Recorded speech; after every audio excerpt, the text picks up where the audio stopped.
All right, good Sunday morning. It is the Morning After podcast where we take a look at everything that happened over the weekend. Scott Garrard alongside Hans Olsen and Lloyd Cole. Gentlemen, how are you this fine morning? Good morning. I'm doing good. I've got a 3-pound chuck roast in my Traeger as we speak. I have put a salt and pepper rub only, kind of a, what do you call it? Is it this, just the sea salt? I just did what's the heavier grain salt? The sea salt, kosher salt. I did a kosher salt and pepper rub, and it's been on since about 5:30. It's supposed to be about a 7.5, 8-hour cook. I'm going to take it off in about 3 hours. I'm going to take it off and put down in a pan 2 fully chopped onions and beef broth, and then you set it on top of the onions and beef broth and then back into the smoker so it's the smoke, and then the steam from the broth is supposed to hit it. So I am on my way to Traeger heaven for dinner tonight. Is that do you use a chuck roast when you do those burn ends? Yeah, those poor man burn ends. It's my favorite. I'm actually going to do a pulled roast, so okay. a little bit different. But if you do the poor man burn ends, you don't put it in the broth and the onion. You just smoke it. You pull it. You quarter it into about 1/2 inch or inch. Throw it in your favorite sauce and throw it back in the smoker at like 250 for like 1.5 hours, 2 hours, and it caramelizes and gives you some really good chuck roast burnt ends. It's just a more affordable burnt end. Yeah, there you go. Me, on the other hand, I'm doing some ribs that I'll be putting on in an hour. Attaboy. So there's that. Hey, it was you guys have both seen the movie Knocked Up, right? Hans is not. Oh, I guess you don't get this reference. But it is one of my favorites. When they're out on the dance floor and he's doing his dice move, and they're like, "God, I think he's doing the dice move too much." It's like, well, that's really all he got. That's me. That's me with the ribs. It's really all I got. You've got one move. I've got one move, and it's the ribs, and it works good. It's tasty, and that's as far out as I've really done. I mean, I've done some steaks and some burgers on there, and we've done cobbler, but for the most part, filet mignon. To that, a little bit of that. It's happened, but other than that, the ribs are that's my go-to move. It's mainly what I do. It's really all I got. Is your salsa garden starting to produce yet? So yes, it's starting to. We got a late start because of the weird weather this year. We got a late start on the garden, but the tomatoes are starting to come. Actually, Jessica she actually made some salsa up yesterday. That was pretty tasty. So it is starting. That garden salsa is starting to be made. We're in the process of making some more. Oh boy, cilantro coming in nicely. Cilantro is coming in nice. We had to actually export some cilantro. One of Jessica's friends did some cilantro. We didn't have any in our garden this year, so we had to import some in. All right. Well, so maybe I'll have to bring some salsa tomorrow. I think you guys are in studio tomorrow. I think so. Tomorrow will be the day. Boom. Yeah, we're not going to turn that down. All right, a lot to get to, a lot to break down. Hans, it's been a few days since the BYU Utah game. You and I had a chance to chat a little bit on Friday, but any further thoughts as you had a chance to decompress after the rivalry game? No, really. I feel like the thoughts that we put together in that first hour on Friday probably hold pretty strong. I'm going to do my second half film review Monday morning. I had kids games all day Saturday, and I obviously taken the day off today, but tomorrow morning I'll get going on the second half. But I've taken a brief look at the second half. I just haven't done the film review, and it's basically what I thought it was going to look like. It's pure domination. And so really, Scotty, I think we broke it down well. I felt like all the post-game comments that Frank Dolce and Will Snowden had held very strong and didn't deviate much. And I know there's speculation on some things that went on in that game, and then some of the extracurricular stuff like Tyler Huntley's comments have grabbed the headlines. But I like to just keep it with the game to try to figure out what BYU is going to do in a season and what Utah is going to do in a season. And I think Utah looks to be the real deal, and BYU looks like they're going to be able to rebound against Tennessee after what we saw from them yesterday. Mm. Well, Tennessee is certainly hurting because they end up losing to an FCS opponent at home. And so BYU's coming in, and I'm sure there's a lot of fans licking their chops. I'd say be very wary about thinking that you're going to go in there and get yourself a W. I still think BYU's going to win that game. You and I both said before the season that certainly a very winnable game, but I know there's a lot of BYU fans, Lloyd, out there thinking, all right, well, they lost to an FCS team. We'll go in there and we'll get a W. I wouldn't quite make that jump because there's going to be some cranky Tennessee players right now. But I do think that BYU's got an excellent chance going in there and getting a W. I've got one thing to say about that Tennessee team. They so poo-poo. They so poo-poo. that team. God, you could see the anger watching. Some of that game and watching a lot of the highlights of the game, you could see the anger in those fans. Like, they're not happy. Tennessee fans are irate. And I think you guys were spot on then. And I think you're spot on now that I think BYU is going to get Tennessee. And I know it's an SEC team. It's not a pushover, and you're going into their home stadium. But you gotta get this one. Scotty, I just looked this up, and that was Tennessee's first season opening loss in Neyland Stadium since 1983 to Pittsburgh. Not first loss to an FCS or just that was their first loss at Neyland Stadium in an opener. They were a 25-point favorite, man. 25 points.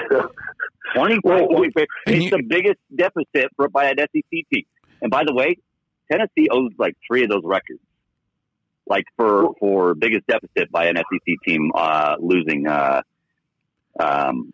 game when they're the favorite. They have like 3 of those records, at least judging by what was on Sports Center on SVP that night. Well, you go back, guys, and how many times have we had Tennessee in either the bad or the ugly over the last 2 months? Oh, yeah. Remember, you go back about 2 months ago, and they had 2 offensive linemen that retired, and then in doing a little research, they'd had a total of 5 retire in 2 years.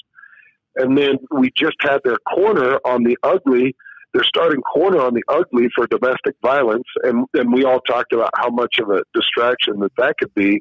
And obviously it all played out. Tennessee looked terrible. Yeah, it's not good. And again, we said this time and time again leading up to the season, that Tennessee and USC are teams that have good names, but not necessarily good programs. And USC, now I know that JT Daniels, just reading right now that they ran x-rays on his knee, came back negative. I'm not sure if they ran an MRI on that knee as well to see exactly where that is. But chances are, even if he's somewhat healthy, he's not going to be back on the field for a while. So they went to a true freshman, and they were able to, for the most part, handle Fresno. I know they let Fresno get back in the game late, and Fresno had an opportunity to go down and tie the game until they threw that late interception. But I thought the kid played, for the most part, fairly well, but still USC's there for the taking. And as bad as BYU fans feel about losing that Utah game, you've got USC, winnable game. You've got Tennessee, certainly a winnable game, and Washington probably not. But there's no reason why they can't split that USC, Tennessee, those Tennessee games, and maybe even win both of them. Mm-hmm. I think they've got a solid chance at Tennessee. I think USC is probably going to be a little bit. There are some things that I saw. I only got to see a handful of plays for USC, but there are things that you see with USC that's going to make it really tough for BYU because of the exterior speed. It worries me. But I think that this Tennessee game should be a win, and they should be able to shake off some of that horrible feel that they're going to have after that rivalry loss. And probably I'm sorry, go ahead, Lloyd. Go ahead, Scott. No, go ahead, Scott. I just think that if you're BYU and you just saw Georgia State go in there and get that W, your bad feelings about what went down on last Thursday, they vanish pretty quick because you realize, hey, look, if we're prepared and we play well, we've got every opportunity to go in there and get a W. And I don't want to mean to say the BYU should be overconfident, but BYU should smell a little blood in the water and realize that they still have a really good team, and if they haven't, and they have plenty of opportunities to go in there and get a W. Scotty, as for Utah, I was just looking at this. Did you watch Northern Illinois, or did you get to see any Northern Illinois? I did not see any Northern Illinois. Yeah, so I was just watching some of these highlights earlier this morning in Northern Illinois, and they're okay. They're not great. They beat Illinois State 24-10, and they've had some decent moments. Quarterback was fairly efficient, had 300 yards and a couple of touchdowns. They had one running back that put up 100 yards. Outside of that running back with 100 yards, there was nothing. But I think Northern Illinois is just going to be another really nice kind of cleanup test for Utah. Like I've got no fear coming into that game for Utah next Saturday. Illinois State, and nor do I. I think that's it's just another tune-up game. Well, I'm not calling BYU a tune-up game, but it's a tune-up game for that came out wrong. BYU fans are so mad. It's a tune-up game for the season. It's a tune-up game for the season. I mean, this is probably what should have been like. You know, I know we're all a fan of Utah having BYU at the front of the season or whatever, but I mean, really, Northern Illinois is the real tune-up game to your season. I think, anyways. Yeah. I mean, they should have no problem with them. I know they did a year ago. But I don't think that I think that team is a little bit different. They should get past them pretty easily. Any emotional letdown, Hans? Like, not that it would cause a loss, but do you anticipate maybe a sluggish start after that game against BYU? No, not with this team. I think that every one of the coaches, from Colton Swan, the new linebackers coach, to Morgan Scally, your defensive coordinator, all the way through, I think everybody has to keep these guys motivated, to keep their eye on the prize, that they've got a special season in front of them if they can keep their eye on the prize. And you know as well as I know, championship-level teams look like championship-level teams against Northern Illinois in the second game of the week. Yeah, yep, have to. Or sorry, the second game of the season. Yep. They just do. Yep. They have a certain quality that says, oh, man, these guys are clean, they're fresh, they're focused, they're athletic, and their starters are out by 2 minutes left in the third quarter because you've got a 44 or 45 to 12 or 13-point lead, and you want to make sure that Zach Moss is healthy, you want to make sure that Huntley's healthy, and you want to make sure that Henry Cole and Wilmore and Shelley all get reps. And that's just what a championship level team does. I'm hoping that's what the staff can convince them of, because you should be able to get there with Northern Illinois. In my opinion, you should. Yep. Spot on there, Hans, with needing Shelley to get reps. I know he got a bunch of reps last year, but just saying, Tyler Huntley, chances are, if he does what he needs to do to be successful, for that offense to be successful, which he's going to have, that threat of running is going to have to be there, which means he is going to take some shots. You hope he can stay healthy, but he hasn't shown he can stay healthy right now. So I think it's crucial that Jason Shelley get some reps at some point in the season, and this week should be the week. You bring up an interesting point on Zach Moss, and I'm just pulling up his numbers. He had 29 carries against BYU. You believe that he can hold up averaging, somewhere between 28 and 32 carries a game, Hans? Well, this was a conversation that we had with Will Snowden, who was a running back at BYU for years. And then we also had the conversation with Coach Mack on Football Fridays. So we've been able to pick some of the best minds in this. And I talked to Coach Mack about managing some of the top running backs in the country. And he said, I said, what would you do, Coach Mack? And he goes, I keep feeding him. Yeah. I keep going to him. What, so you're going to conserve? What, you're going to pull back the range? You're going to act like you got to save him? He's like, no, I would feed him. I would want to be smart about it, but the kid Did they have Should they have put that in the fourth quarter, Hans? And I'm just thinking, because they had that game in hands in the fourth quarter, and I thought he had some more rushes. Should he have been more around 25? Well, Frank and Will were saying yes. I think, well, I don't want to put words in their mouth, but I think both of them felt like, put it at 25 and get him out of there with 6 or 8 minutes left in the fourth quarter and put in some of these other guys. I wonder, guys, and correct me if I'm wrong, I'm wondering how much Utah wants to showcase him and look for a Doak Walker, look for NFL scouts, turn some heads. The way they were pushing him at the start of the second half and then rode him through the back end of the fourth quarter led me to believe that there's some type of showmanship, like, hey, look at this 180-plus yards, look at these 29 carries, look at his durability. I think he might want to prove durability. That may have been the message, too, trying to get him to come back for another year. Like, hey, look, we've got a new offensive coordinator. You're not going to have any more of these 15-carry games. We're going to give you the ball, and we're going to showcase to, the rest of the country and the NFL what you can do, averaging, 28 to 30 carries a game.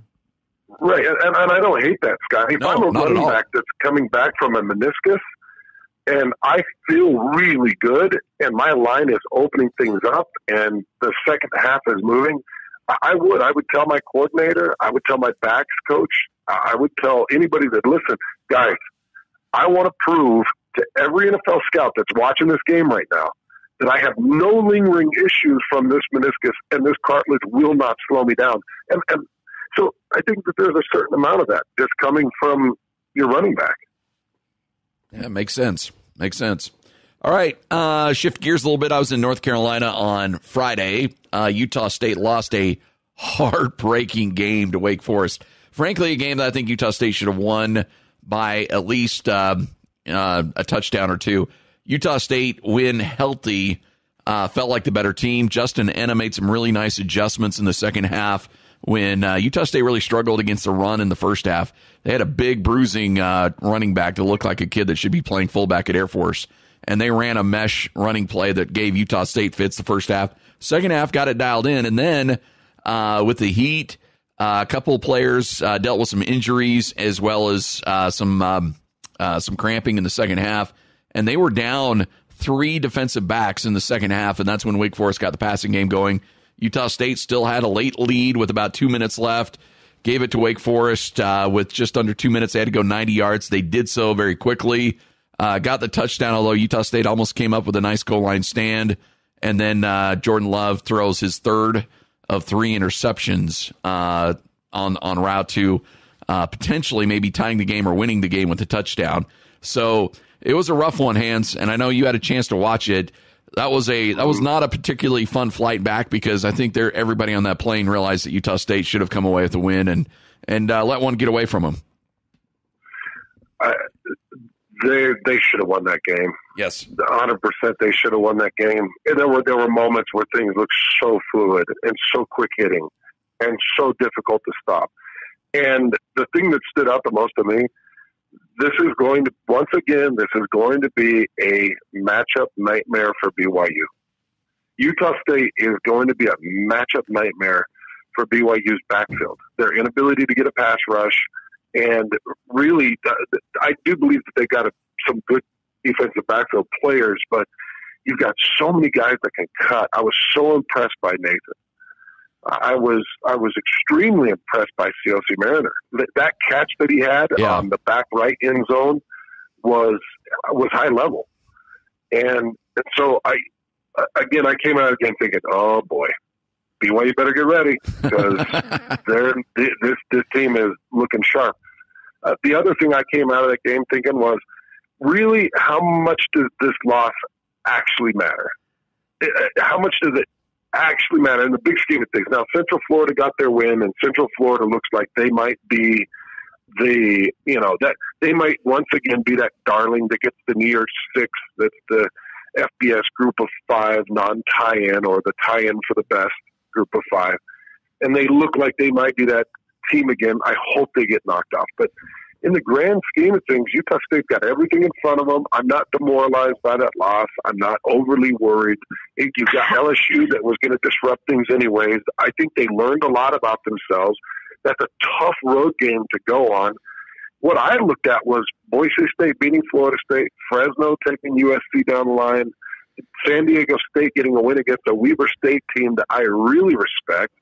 And I'm looking at look, Utah State's got bigger fish to fry now. Yeah. Like, they can't sit here and dwell on this. Yeah, Wyoming. They just got to get going. Yeah, Wyoming. Scotty, you tell me what type of team is do you think this Utah State team? Is this the team that's kind of like last year where they had that early loss and then all of a sudden they reeled off a bunch of wins? Can they be that team? I think they're very capable of that. The schedule, what I'm going to learn, we'll learn a lot about this team in 2 weeks when they go to San Diego State. And I know Weber State held them without a touchdown and won that game 6-0. But San Diego State's probably a better team than what they showed against Weber State. So I think that's going to be your telltale game for Utah State. And that's because they answered a lot of questions. Offensive line, and Hans, that position better than anybody, but offensive line I thought played better than I expected in that first game. That was a pretty good defensive line that they faced.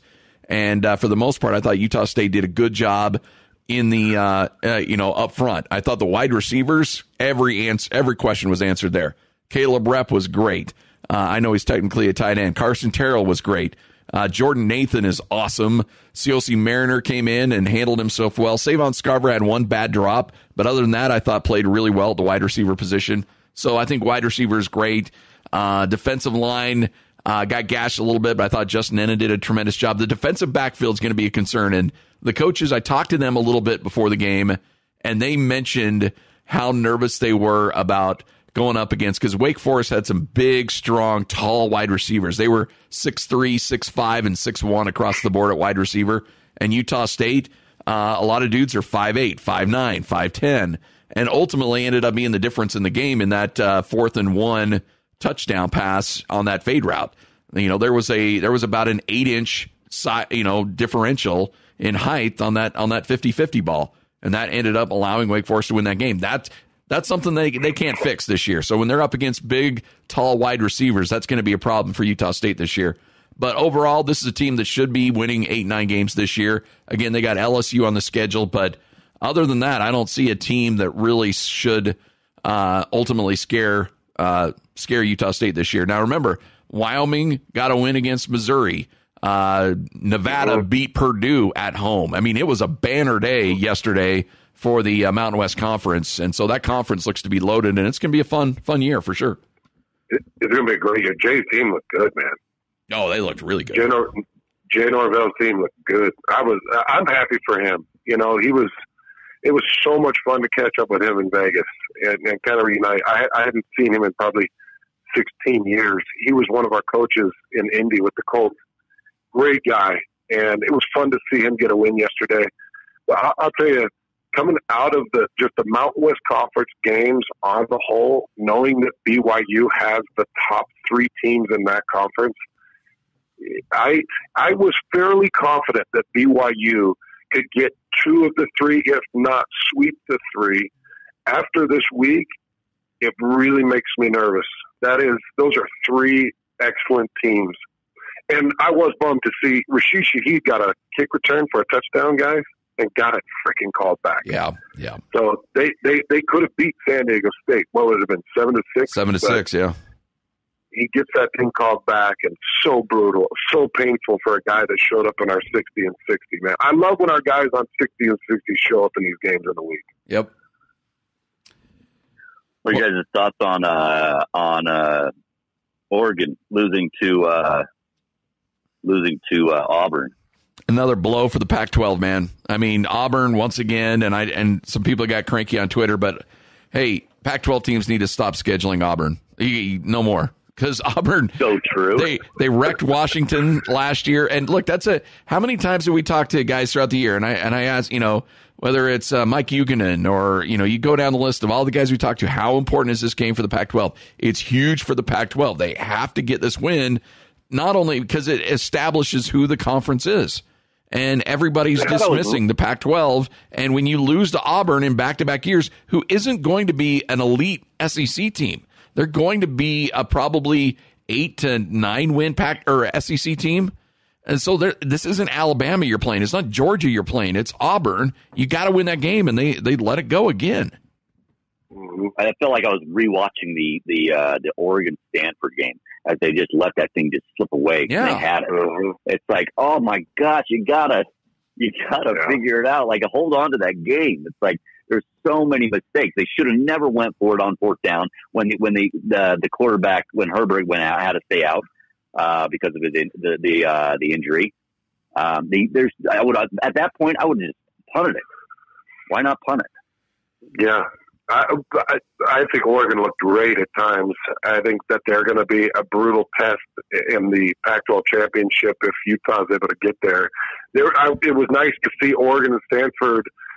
They look good, and it was nice to think that they're not on Utah's schedule. Yes, because both those teams are brutal teams. Stanford is just blunt force trauma. They got a nice win against Northwestern, but it was just as roughed up and ugly as it could possibly be. I thought USC, they at least kind of held up their end of the bargain to a certain extent. And obviously Utah's win over BYU. Those are your three top wins in the Pac-12 week. Oregon hurts you, but it doesn't hurt you as bad as the perception of Arizona losing to Hawaii.